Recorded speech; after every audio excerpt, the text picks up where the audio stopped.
cansé de estar dando tantas vueltas, de preguntas sin respuestas, de no creerle a él. Me cansé de escuchar más opiniones, de vivir en confusiones. Hoy católico seré, ahora lo tengo todo. Gloria a Dios, lo tengo todo. En su iglesia encontré lo que tanto busqué. Ahora lo tengo todo. Gloria a Dios, lo tengo todo. En su iglesia encontré la plenitud de la fe.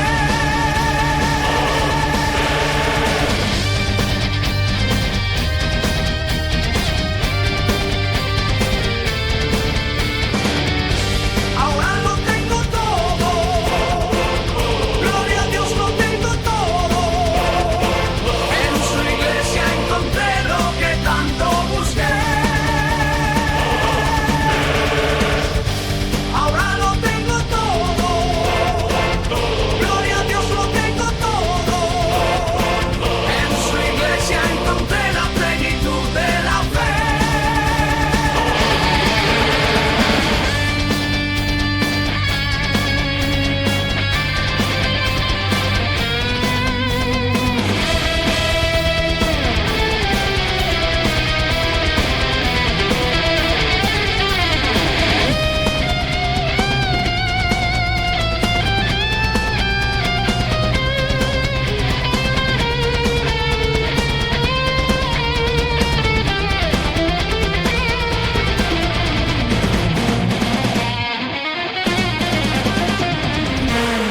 Ahora lo tengo todo.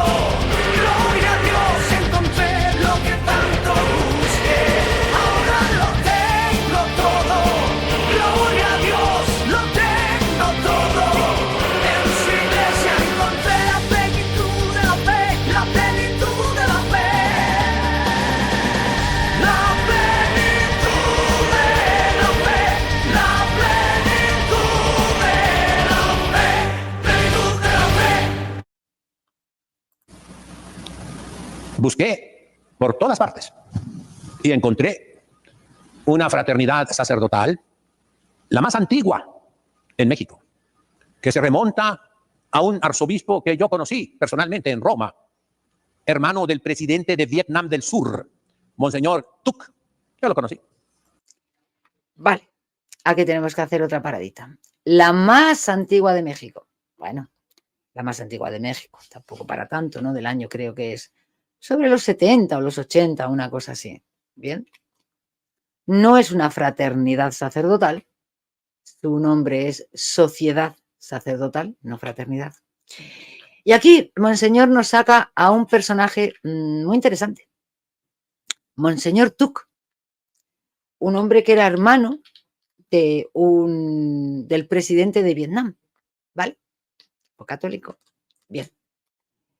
No lo voy a mostrar en este programa porque lo quiero mostrar todo eso esta noche, porque esta noche vamos a meternos en el tema de esa sociedad, ¿de acuerdo? Bueno, sí os voy a mostrar sencillamente, eso sí lo voy a hacer, que Monseñor Tuc fue excomulgado por la Iglesia Católica, que Monseñor Tuc procedió a realizar un montón de ordenaciones sin el permiso de la Iglesia Católica, igual que pasó en la Fraternidad San Pío X. Y Monseñor nos va a decir que la sociedad en la que él está, creo que fue fundada por este señor. Este señor es un señor excomulgado por la Iglesia Católica. Os lo voy a mostrar, me permitís un segundo y os muestro el documento. Aquí lo tenemos. A ver, vamos a ver si se ve un poquito más centrado. A ver si poniéndolo más grandote. Sí, aquí se puede mirar. Miradlo. Sagrada Congregación para la Adopción de la Fe. Notificación por la que se declaran de nuevo, ahora os voy a explicar por qué esto es, las penas canónicas en las que han incurrido los obispos obispos que ordenaron ilícitamente a otros obispos y los que han sido ordenados ilegítimamente. Las penas canónicas son para los que ordenan y para los que reciben la ordenación. ¿De acuerdo?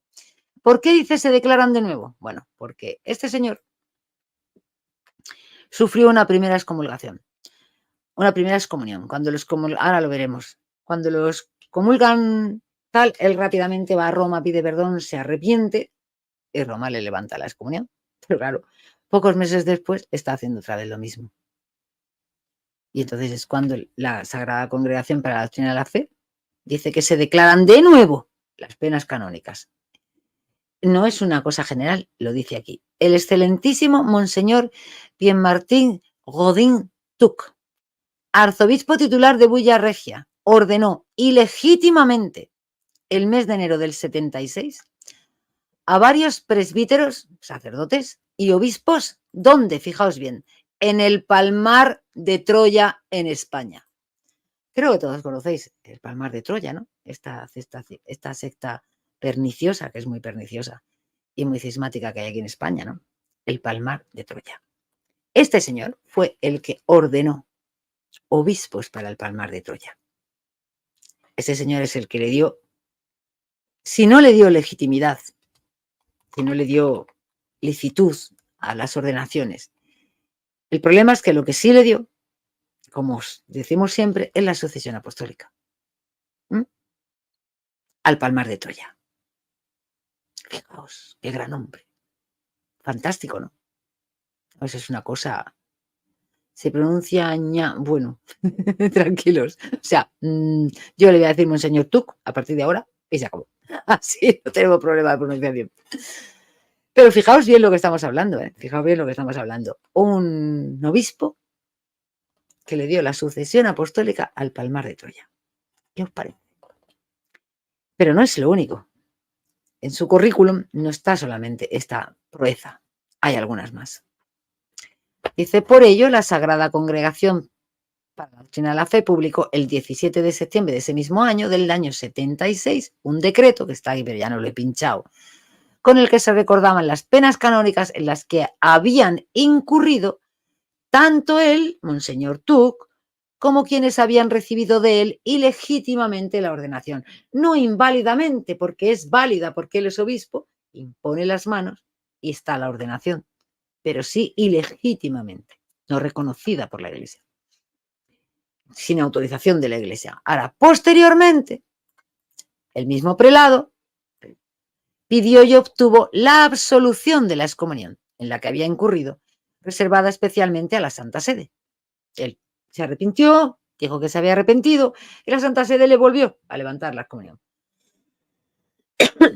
A esta Sagrada Congregación ahora le consta que el excelentísimo Monseñor Tuc, a partir del año 81, ha ordenado de nuevo otros presbíteros en contra de lo establecido por el canon 955 del Código de Derecho Canónico.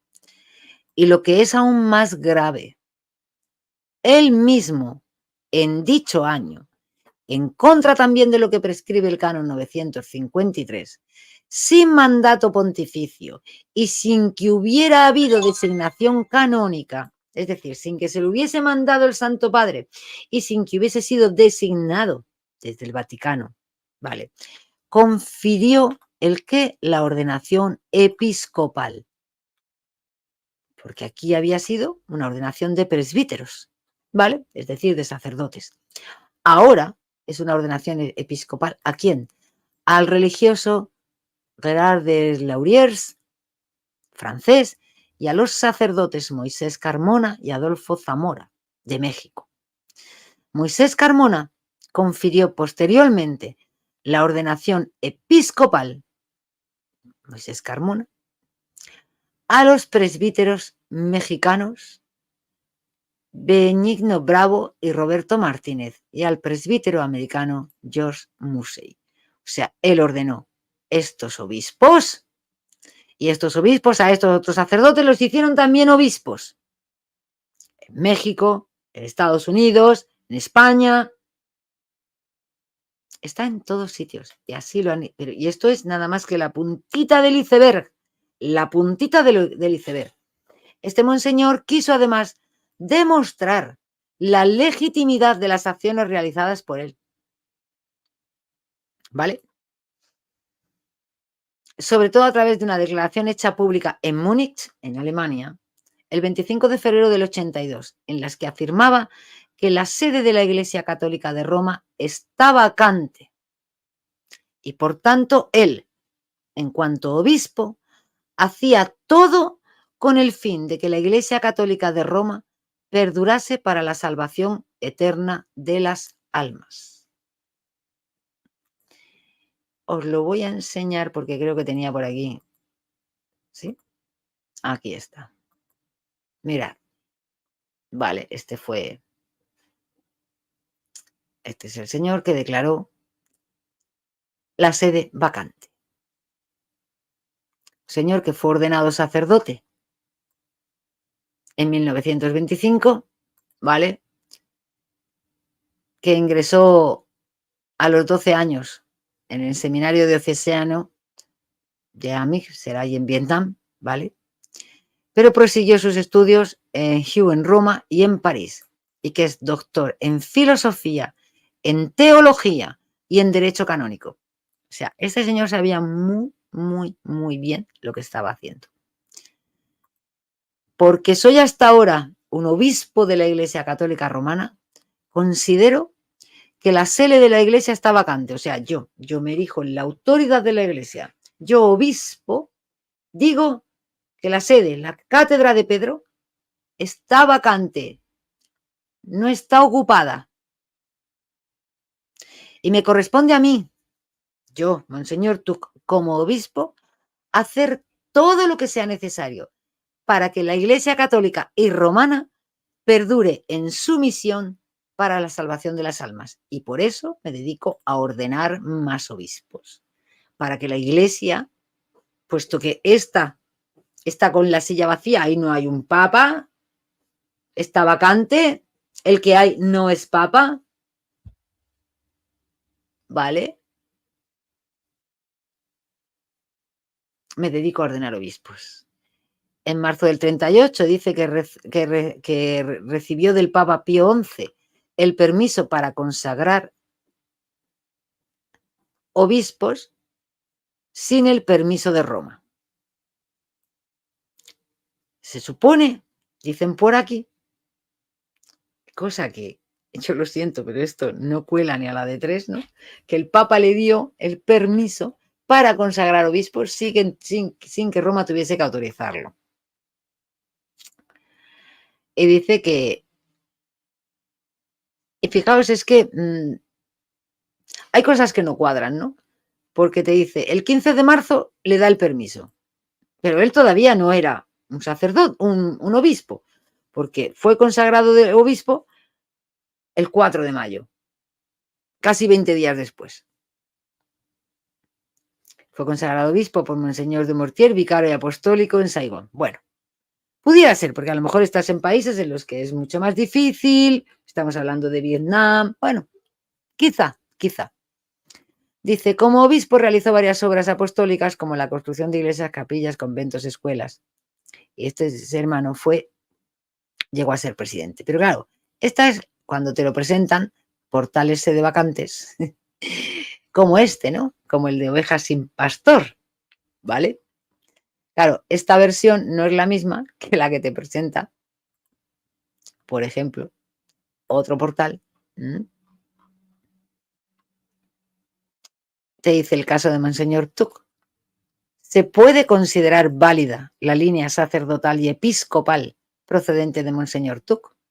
Dice, ¿fueron las consagraciones realizadas por el arzobispo Tuc válidas? Aquí te dice que es contrarrestar la desinformación. Bueno, de que ponen de muy color de rosas Monseñor Tuc, el blanqueo de la historia de este señor. Dice, víctimas de todo esto, además de la verdad misma, son todos aquellos católicos intencionados que han puesto la confianza en la validez de las órdenes sacramentales que emanan de él. Creo que esto debe corregirse. Breve historia, nuevamente.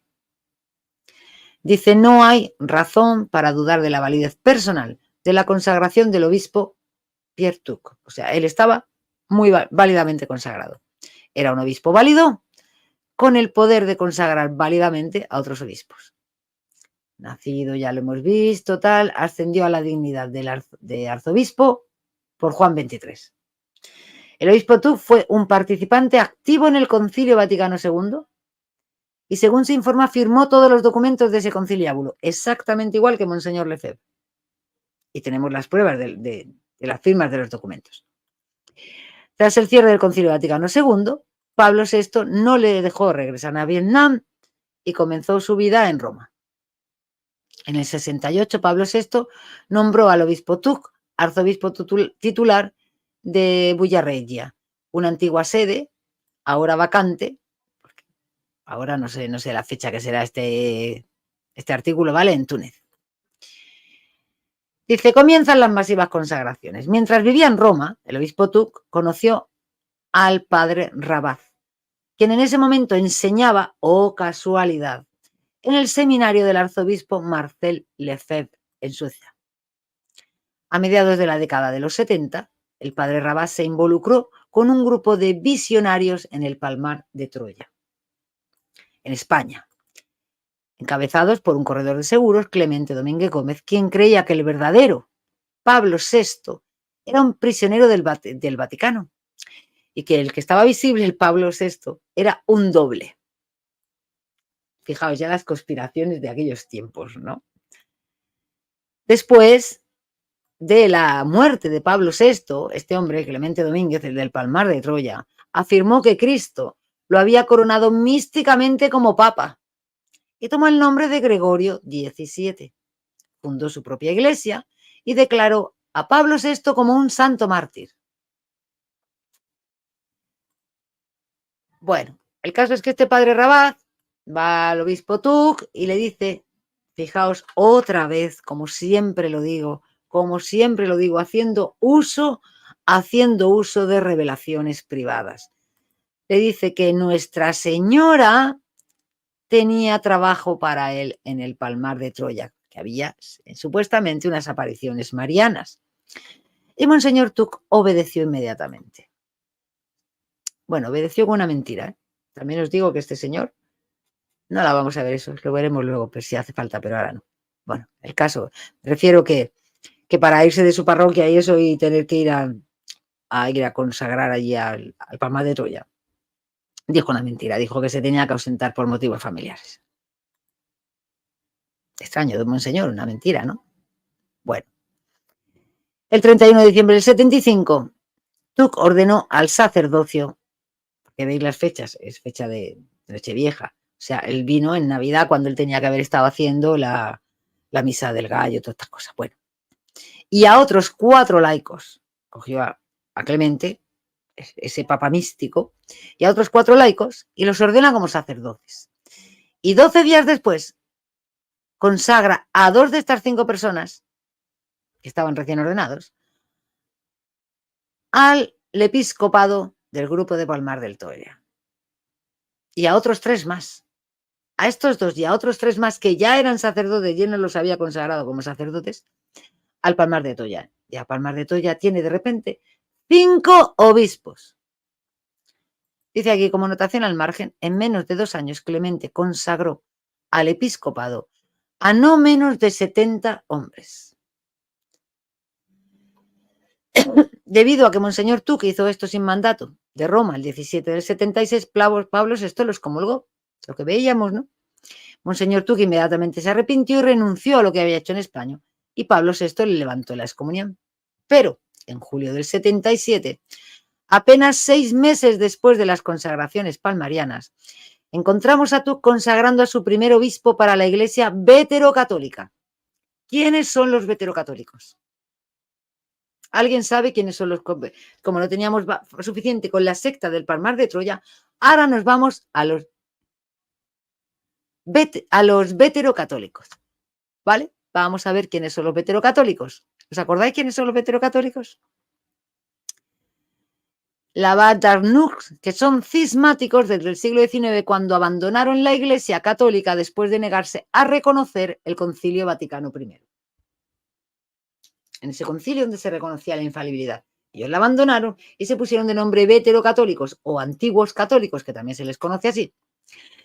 El 2 de febrero de 1977, el obispo Tuck consagró condicionalmente, sui condizione, a otro veterocatólico cismático llamado Jean Lavoisier, quien, dicho sea de paso, había ya sido previamente consagrado otras 4 veces. Al pobre no le debería parecer suficiente todas las consagraciones que tenía para creerse que realmente era todavía obispo de la Iglesia. Y debió de pedir muchas. Claro, se había cismado, ¿qué vas a esperar? Durante los próximos años, el obispo Tuck consagrará al menos 3 obispos más para la Iglesia veterocatólica. Es decir, a la Iglesia veterocatólica, este señor le va a consagrar, que se sepa, a 4 obispos. Vaya, todo un palmarés, ¿no? Todo un palmarés. En el 78, Tuck se muda a Toulon, en Francia. Se instala con una familia budista vietnamita. Pero fijaos lo que son las cosas de la vida. Mientras estuvo allí, esto es para lo que dicen que esto es cuestión de defensa de la fe y de defensa de la tradición. Es que Monseñor Tuck hizo todo eso en defensa de la tradición. La sede estaba vacante y había que defender a la Iglesia de Roma. Asistió regularmente, ¿a quién? Al obispo conciliar, es decir, obispo del Concilio Vaticano II, Bar de Frejus, en su catedral de Toulon. Todavía en el 81 lo estaba haciendo, ¿vale? El Jueves Santo, el obispo Tuck fue sorprendido celebrando la misa nueva con Bart de Frejus. Todos estos años, el obispo Tuck, el adalid de la tradición que había declarado la sede vacante porque la Iglesia, poco menos que había desaparecido y no reconocíamos el Concilio Vaticano II ni nada, ¿vale? Estamos celebrando la misa nueva, el Novus Ordo. Sin embargo, apenas 3 semanas después de este evento, el obispo Tuck tuvo su primer coqueteo con el catolicismo tradicional. Fijaos toda la dinámica de este señor. Este obispo se va primero a unos sectas del Palmar de Troya, porque allí se había aparecido la Virgen. Les consagra 5 obispos. Se va con los veterocatólicos, que no admitían ni siquiera el Concilio Vaticano I. Esos son los que se quedan en Trento. Les consagra 4. Luego se viene y sigue él con su Novus Ordo. Y entonces ahora, vale, en el año 81 es cuando empieza a tener algunas relaciones con el catolicismo tradicional. ¿Y consagra a quién? A un obispo también para la parte tradicional del catolicismo, Gerard de Lauriers. Esto el 7 de mayo. El 17 de octubre consagra a otros 2 sacerdotes mexicanos, a Moisés Carmona y a Adolfo Zamora. El 18 de abril del siguiente año, luego nuevamente el 25 de septiembre también, el obispo Tuck consagró a 2 obispos más, a Luigi Boni y a Christian Dattesen respectivamente. Otra vez en el 82, el obispo Tuck se muda a Nueva York para vivir con un obispo de su línea sacerdotal, Luis Becelis. El 12 de marzo del año siguiente, Juan Pablo II excomulga al obispo Tuck por consagrar una vez más sin un mandato de Roma. Y eso es el documento que os he mostrado yo, ¿va? Cuando dice de las notas que se vuelven a aplicar de lo de tal. Aquí ya no se retracta, aquí ya no va y pide que se le anule la excomunión, ¿vale? Nuevamente al año siguiente, en el 84, el obispo Tuck se muda a Carthage, Missouri, para vivir en un seminario conciliar vietnamita. Otra vez vuelve con lo del Concilio Vaticano II. Y ahí es donde muere, en diciembre de 1984. En el transcurso de 6 años, el Monseñor Tuck consagró a 15 hombres, 15 obispos, 5 para la Iglesia palmariana, 5 para la Iglesia cismática veterocatólica.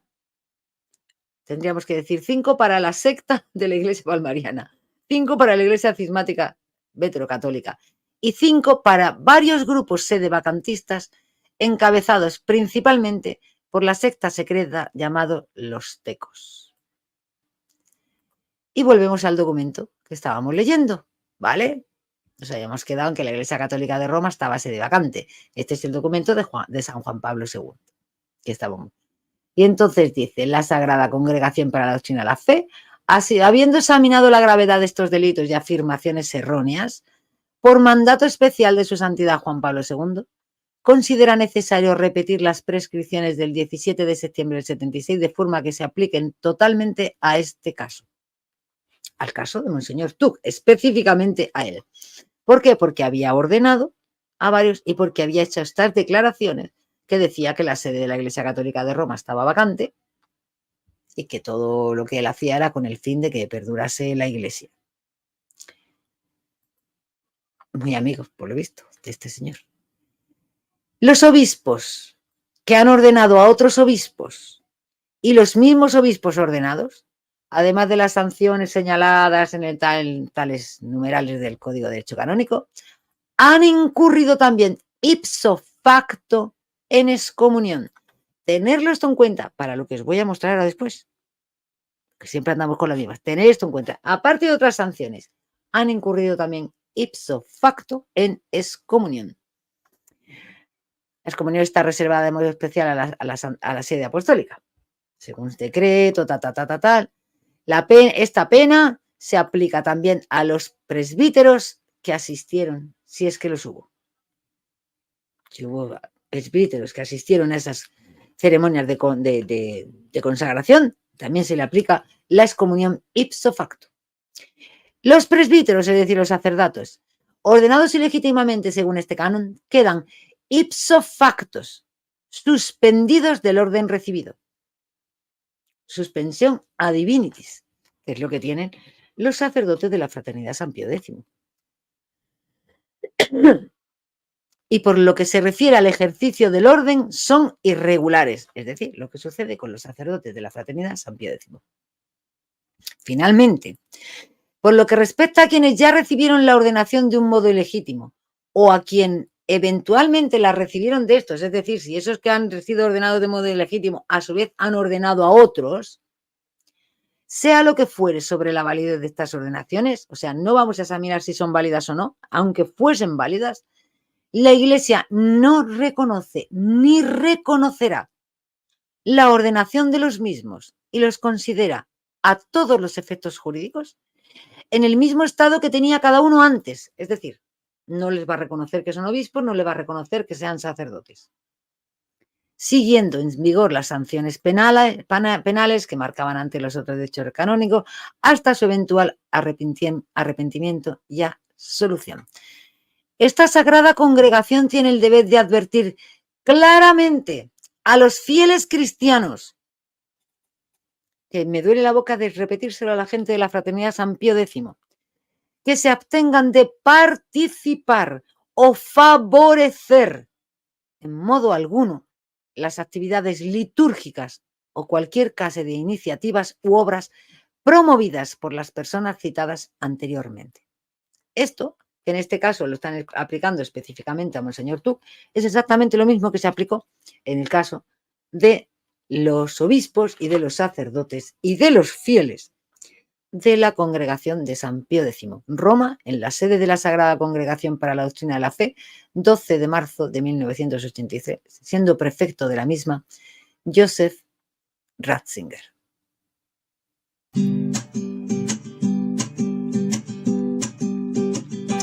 Me cansé de estar dando tantas vueltas, de preguntas sin respuestas, de no creerle a él. Me cansé de escuchar más opiniones, de vivir en confusiones. Hoy católico seré. Ahora lo tengo todo, gloria a Dios, lo tengo todo. En su iglesia encontré lo que tanto busqué. Ahora lo tengo todo, gloria a Dios, lo tengo todo. En su iglesia encontré la plenitud de la fe. Ahora lo tengo todo, gloria a Dios, lo tengo tengo todo, en su iglesia encontré lo que tanto busqué. Ahora lo tengo todo, gloria a Dios, lo tengo todo, en su iglesia encontré la plenitud de la fe, la plenitud de la fe, la plenitud de la fe.